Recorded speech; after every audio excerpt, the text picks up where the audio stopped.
পৰিচয়? ইয়াৰ পৰিচয়টো ময়ে কৰাই দিছো। ই ভানু প্ৰতাপ চলিহাৰ কুলম্বৰ পুত্ৰ ভুজংগ চলিহা। এই উছমান ভাই মনে মনে থাক। নাম মোৰ ভুজংগ। ভুজংগ মানে সাপ। খং উঠিলে চিনি নাপাও কোন কাৰ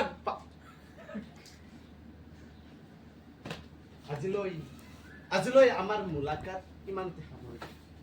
পিতাৰাক জনাই দিবা অহা আঘোণ মাহৰ 9 তাৰিখ ইংৰাজীৰ 25 নৱেম্বৰ সোমবাৰে আমাৰ বিয়া। পিতাৰাক জনাই দিবা কন্যাদান কৰিবলৈ যাতে সাজু হৈ থাকে।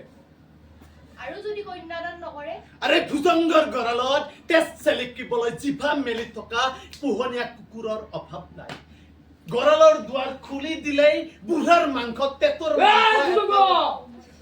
আৰে উছমান ভাই পিস্তল নমাই পিস্তল আমাৰো আছে। আমি পিস্তল ব্যৱহাৰ কৰি ভাল নাপাওঁ, আমি চাবুক ব্যৱহাৰ কৰি ভাল পাওঁ। চাবুকেৰে মানুহত কুবাই কুবাই গোলাম সজাই ভাল পোৱা মানুহ। আৰু য'ত চাবুক থাকে তত থাকে আমাৰ নিচিনা মালিক বৰু। কথা দিলো ৰূপা 25 নৱেম্বৰত যদি কন্যাদান নহয় 26 নৱেম্বৰত কিন্তু ক্ষমাদানো নহব। কৈ দিছো।